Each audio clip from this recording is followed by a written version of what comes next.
ಕೋಟಲ್ಲಿ ಕೊಡಬೇಕು ಅಂತಿದ್ದಾರೆ. ನಾವು ಫಸ್ಟ್ ಟೈಮ್ MLAಗಳೆಲ್ಲ ಪತ್ರ ಬರೆದಿದ್ವಿ, ಒಂದು 5 ಜನಕ್ಕೆ ಕೊಡಿ ಅಂತ. ಯಾರಿಗಾದರೂ ಕೊಡಲಿ, ಕೊಡ್ತಾರಂತ ಒಂದಿಬ್ಬರಿಗೆ, ಯಾರಿಗಾದರೂ ಕೊಡಲಿ. ನಮ್ಮ ರವಿ ಗಾಣಿಗ ಕೊಡಲಿ, ಶರತ್ ಬಚ್ಚೇಗೌಡರು ಕೊಡಲಿ, ನಮ್ಮ ಶಿವಗಂಗಾ ಅವರಿದ್ದಾರೆ ಅವ್ರಿಗೆ ಕೊಡಲಿ, ಇಲ್ಲ ಪೊನ್ನಣ್ಣ ಇದ್ದಾರೆ ಕೊಡಲಿ, ಇಲ್ಲ ಮಂತರ್ಗೌಡ ಕೊಡಲಿ, ಇಲ್ಲ ಇವರೆಲ್ಲ ಸೇರಿಸಿ ನನಗೆ ಕೊಡಲಿ ಅಂತ ಅವರು ಹೇಳ್ತಾ ಇದ್ದಾರೆ.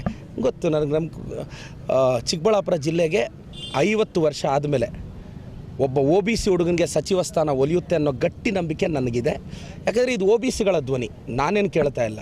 ಸೊ ಅಹಿಂದ ವರ್ಗದ ಧ್ವನಿಯಾಗಿ ಕೊಡ್ತಾರೆ ಅಂತ ನನ್ನ ಭಾವನೆ ಸರ್.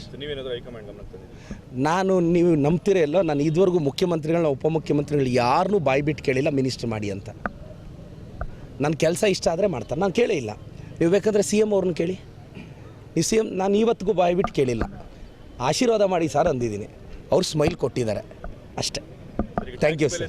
ಜಾಸ್ತಿ ಏರಿಕೆ ಆಗ್ತಾ ಇದೆ, ರಾಜ್ಯ ಸರ್ಕಾರ ಅದನ್ನು ಕಡಿತಗೊಳಿಸಿದ್ರೆ ಅನುಕೂಲ ಆಗುತ್ತೆ ಅಂತ. ಹೆಂಗೆ ಸರ್ ಗ್ಯಾಸ್ ಅವ್ರು ಕೊಟ್ಟು ನಮ್ಮ ಮೇಲೆ ಹೊರೆ ಹಾಕಿದ್ರೆ ನಾನು ಅದಕ್ಕೆ BJPನ ಅಯೋಗ್ಯರು ಮುಟ್ಟಾಳ್ರು ಅಂತ ಸುಮ್ಮನೆ ಬೈತೀನ ಏನು?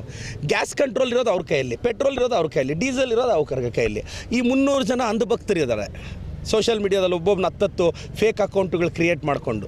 ನೀನು ಯಾವ ವೀಡಿಯೋ ಬಂದರೆ ಅಷ್ಟೇ 100-125 ಅವ್ರ ಕಾಮೆಂಟ್ಗಳು, 100 ಈ ಅಂಧಭಕ್ತರಿದ್ದಾರೆ.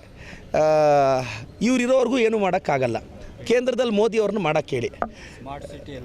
ಸ್ಮಾರ್ಟ್ ಸಿಟಿ ಎಲ್ಲ ಅವ್ರು ಇದನ್ನು ಸಿಂಗಪೂರ್ ಮಾಡ್ತೀನಿ ಅಂತ ಇದ್ರು. ಚಿಕ್ಕಬಳ್ಳಾಪುರ ಮಾಡೋಕ್ಕೆ ನಾವು ಒದ್ದಾಡ್ತಿದ್ದೀವಿ. ಇಲ್ಲಿ ಚಿಕ್ಕಬಳ್ಳಾಪುರ ಮಾಡೋಕ್ಕೆ ನಾನು ಇನ್ನೂ ಒದ್ದಾಡ್ತಿದ್ದೀನಿ. ಬಟ್ ಒಂದು ಚಿಕ್ಕಬಳ್ಳಾಪುರ ಜನತೆಗೆ ಹೇಳ್ತೀನಿ, ನಾನು ಮೆಟ್ರೋಗೆ ಈಗಾಗಲೇ DPRಗೆ ಹೇಳಿದ್ದೀವಿ, ಚಿಕ್ಕಬಳ್ಳಾಪುರಕ್ಕೆ ಮೆಟ್ರೋ ತಂತಿರ್ತೀನಿ. Yes sir, thank you sir.